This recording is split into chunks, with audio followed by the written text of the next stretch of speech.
This is Sober Now. Today we're talking about the importance of connection, not working recovery alone, and the impact that loneliness has on us.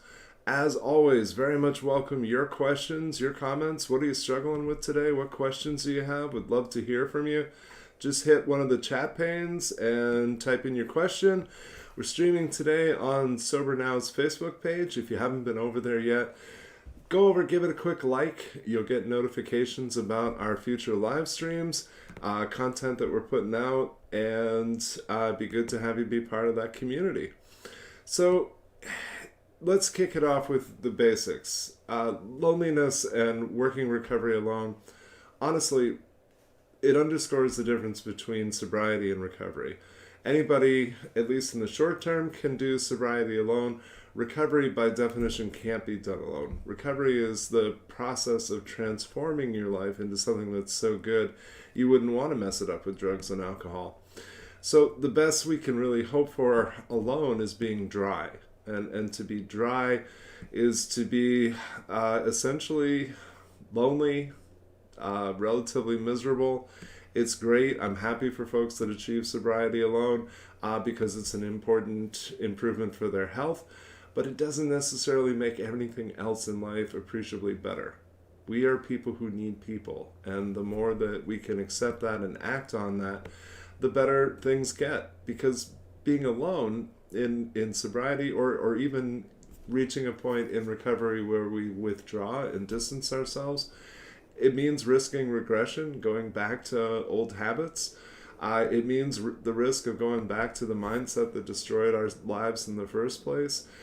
It means that we're alone listening to the disease because it never goes away. And if we won't give it what it wants, it'll take whatever it can get. I say this often. Anybody that's checked out my streams has heard me say 1,000 times. Accountability is the key to a manageable and healthy life. And we can't hold ourselves accountable, not without some outside help, whether that's a sponsor, whether those are friends who really understand addiction and themselves are in recovery. There's just times when life gets hard, even when you're doing everything right. There's times where memories start to surface or coping with emotion. And being alone with that, of course, is a recipe for disaster. We need support, we need encouragement, and we need to not reinvent the wheel and be teachable. We need fellowship and friends, and we're going to talk a lot about friendship because the importance of that, and yet the difficulty in forming new friendships, especially in recovery, is something that I hear an awful lot about, and it underscores all of the struggles that we have that are a product of our childhood, a product of our mental health, a product of all the places that addiction took us. So, and I want to expand this conversation of loneliness beyond substance use disorder as well. Today's stream, the topic was inspired by a friend of mine who sent me an article written by a psychologist, Miriam Kermayer. She is an expert on researching social connections and friendships. And I'm not normally a big research guy, but I took a big interest in this because what I've known for all the years that I've worked as a mental health therapist is that loneliness is a fundamental piece of depression. It's the lack of social connection is a fundamental piece of what drives anxiety. And for so many of us, withdrawal and social isolation are debilitating, and that's before we factor in the impact that COVID had on our ability to socialize, our ability to feel safe, especially in our communities, and the many ways in which it really reduced socialization. It's worth noting, too, there's a world of difference between solitude and isolation. Solitude is usually a brief time that I can enjoy just my own company and have some downtime, pursue some hobbies, do something I love. And I can enjoy that for a few hours. And then I very quickly become what my friends in AA call squirrely. Just feeling a little bit uncomfortable, a little bit antsy, and I accepted a long time ago. I'm a person who needs connection. I need to have good people in my life. I'm convinced that for me, loneliness is experienced differently than how neurotypical people experience it. when I was thinking about that, a song, Zero by the Smashing Pumpkins, started playing in my head. And the lyric is, "Loneliness is emptiness." And the song describes perfectly how painful it is to be disconnected, especially at the low points in our life. So, if you're anything like me, you can trace that back to your childhood, the experiences when we were scared and alone and shouldn't have been. So many of us in active addiction and recovery are survivors of childhood abuse and neglect. And the things that those teach a child about their worth, about how, whether or not they're lovable, acceptable, whether or not we're enough, it really puts us at a lifetime disadvantage. We're people who try to prove our worth. We're people who fundamentally believe that we are either not enough or we're too much. So we need desperately to be a part of, but we too often stay apart from, because we believe that we're weird, we're different, we're terminally unique. We believe that we are less than. We believe that if people really get to know us, that they won't like us, and that's the impact that shame has. It tends to be especially pronounced in early recovery, and we need to surround ourselves with folks who understand what that experience is like, who have been there themselves. So this article I'm referencing, and interestingly, it was conducted just before COVID. The findings were that over 18% of Americans have either just one person or nobody that they feel they can trust or turn to when they're struggling in their personal lives. And this jumped out at me because I work with an awful lot of people who have a support system of one, and I work with even more people who have a support system of none. Having a support system of one is usually a partnership. Sometimes it's what my friends in AA call taking hostages. We look to have that one perfect partner who's going to rescue us, care for us, make everything all better. And of course, this is a recipe for disaster, particularly when there's problems in your partnership, because then the one and only person that you feel safe turning to is the person you're having conflict with.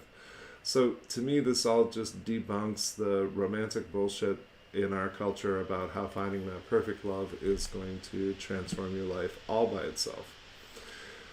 What really was striking to me is the research that this article is citing measured the health impact, physiological health, on the person who is experiencing chronic loneliness, and they found it to be the equivalent of smoking 15 cigarettes a day in terms of damage done holistically.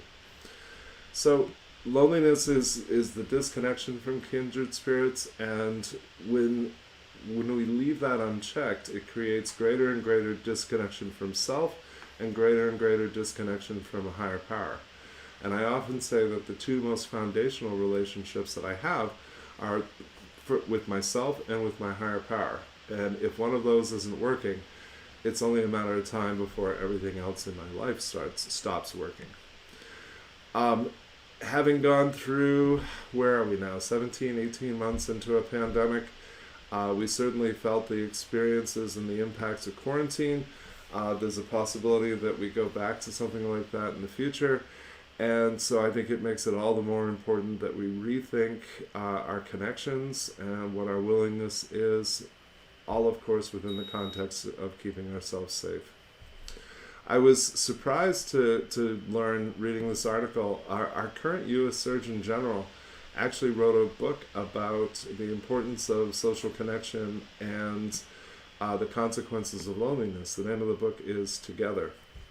And looking in terms of what other countries are doing, the UK actually has appointed a minister for loneliness. It's that person's exclusive job to study the impact that this is having on their culture, and particularly more concerned during the time of this pandemic. Finally, I'll note that the article cites some work being done by the actress Jamie Lee Curtis. She has a podcast entitled Good Friend. It's devoted to the topic of friendship challenges. And that may sound corny to you, but one of the questions that I get asked most often as a therapist is, how do I make new friends in recovery? How do I make new friends given that I'm trying to make these huge changes in my life. Particularly in early recovery, it forces us to be aware of how much alcohol is a part of socializing. And so part of this dynamic is learning how to socialize, learning how to have fun without drugs or alcohol.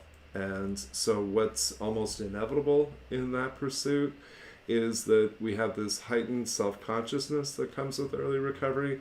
Most of us, even with long-term recovery, struggle with some amount of social anxiety, and we really struggle to get out of our own way. We have this fear of how we'll be perceived, how we'll be judged, and of course this is a recipe for disaster. It's one of the most common ways in which we get in our own way. And so to take the risk of being awkward, to take the risk of being embarrassed, it's amazing to me because we weren't concerned with those risks when we were in active use, right? Alcohol took away the inhibition. It took away the insecurity.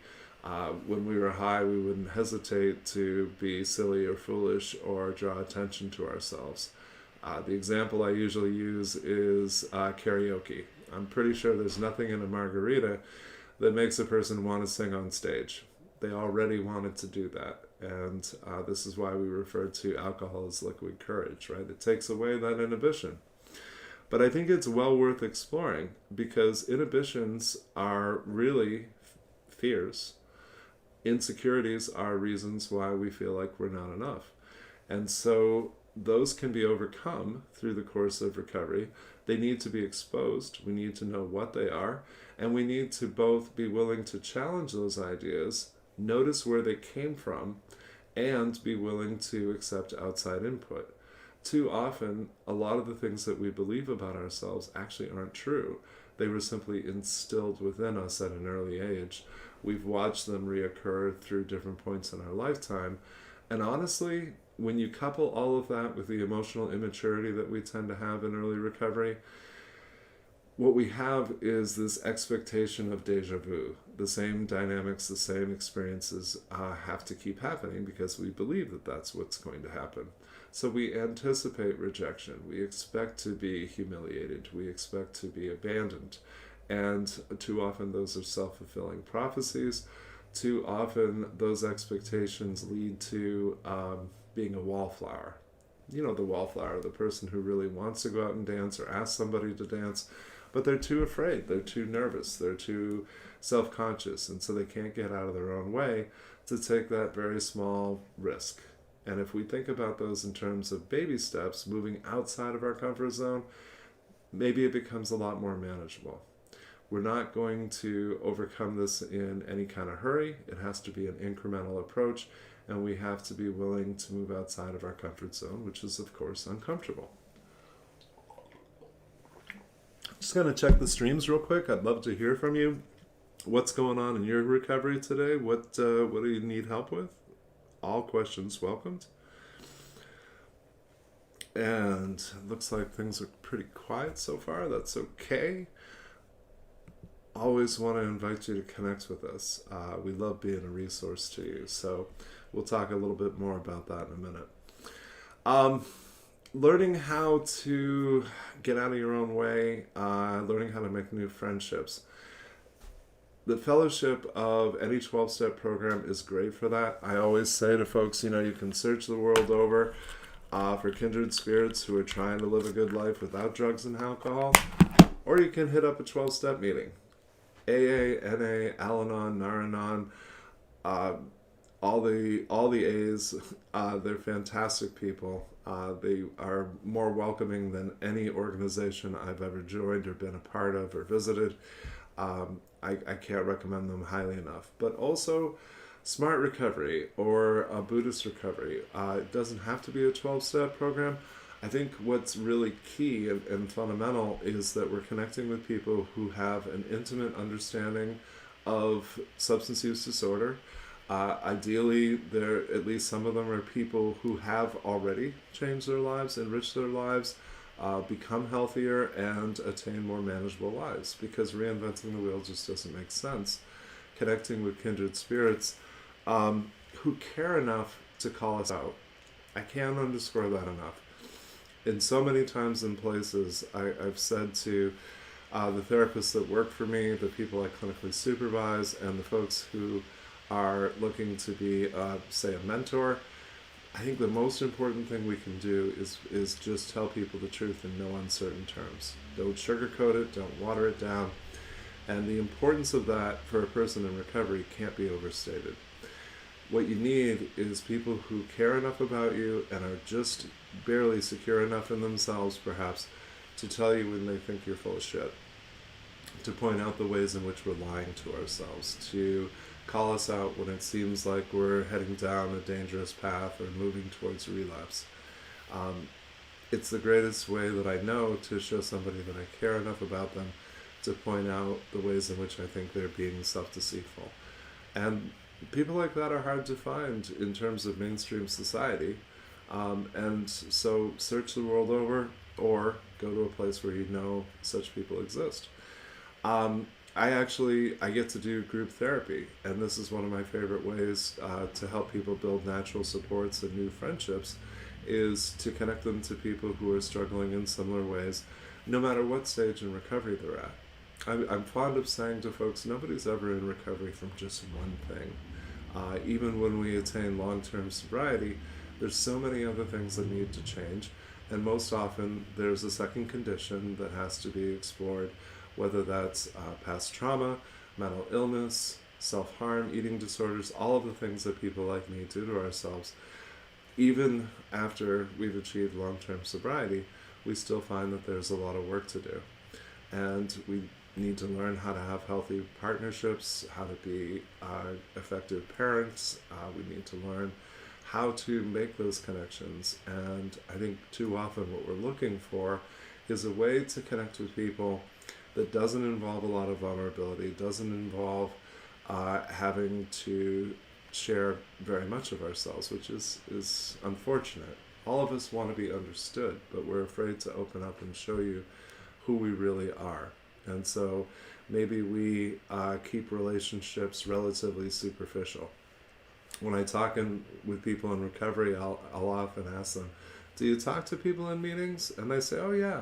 And what that really means is they say things like, hi, how are you? Nice to see you. And then they keep moving. We're comfortable on the surface because we're social chameleons. We learned how to do this a long time ago, and we learned that as long as we keep it light and keep on moving, then we get to stay in our comfort zone. But connection, intimacy, good friendships, healthy romantic partnerships, all of those types of relationships hinge on our willingness to be vulnerable. And this is usually, of course, the point where everybody tells me that they have trust issues. And I say, well, of course you have trust issues. We all do. All of us grew up with people who were perhaps not trustworthy, or people who betrayed or violated our trust or ourselves. And so learning how to trust is too often something that we think about in black and white terms. It doesn't take a lot of trust to have a cup of coffee with somebody and just chat and just get to know each other a little bit.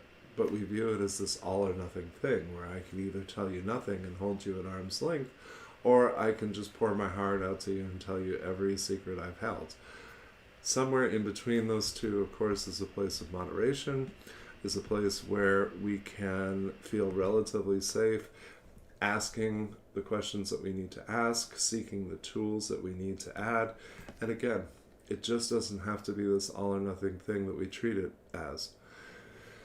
To go a little bit deeper with that, overcoming loneliness and making connection, yes, trust is a big part of that. But the only person that you really have to trust is yourself. And that's a problem. Stick with me.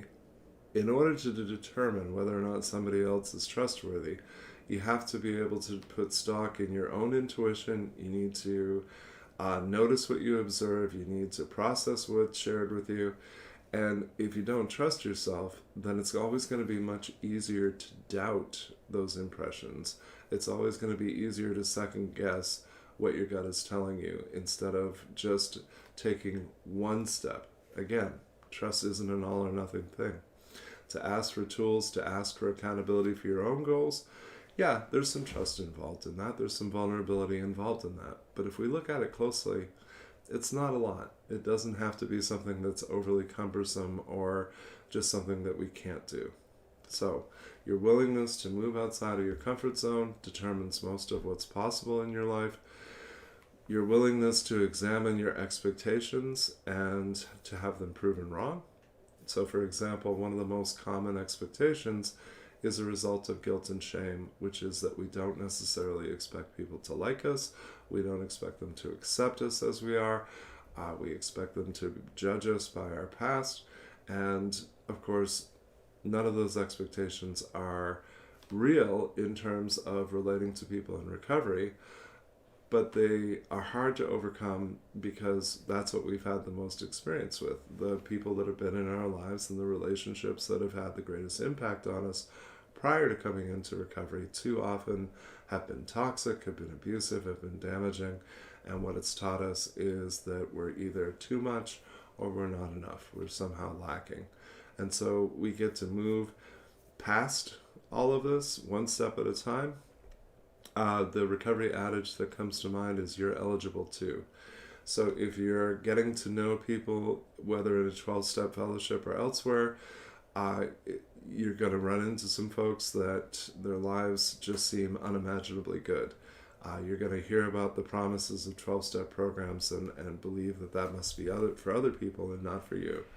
But I promise you're eligible too for a life that's second to none. You're eligible for good friendships, for healthy family connections. Maybe it'll have to be chosen family.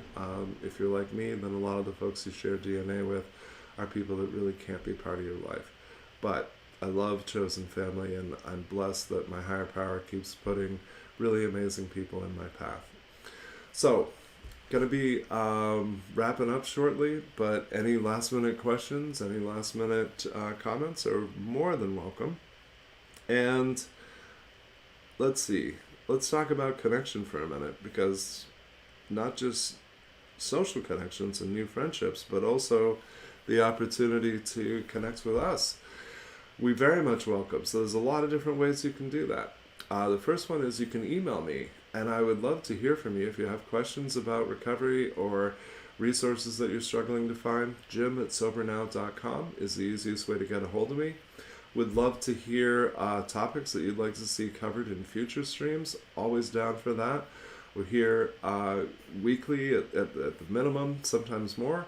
And so always looking for what's something you need to hear more about. What are some tools that you're struggling to find? Let's talk about that. Let's get you over to YouTube and subscribe to Sober Now's YouTube channel. About 160 or so videos there now, completely free. Great resource, covers a lot of different topics in substance use disorder, but also recovery from trauma, mental illness, and lots of other topics as well. And of course, we'd love to have you check out our site, sobernow.com. We recently moved to a subscription service, and we're more affordable than we've ever been. We're under $15 a month now, which gets you access to a lot of content, and specifically gets you into a home study program. We have two 28-day home study programs. The first one is for those seeking to enter or maybe build on their recovery from substance use disorder.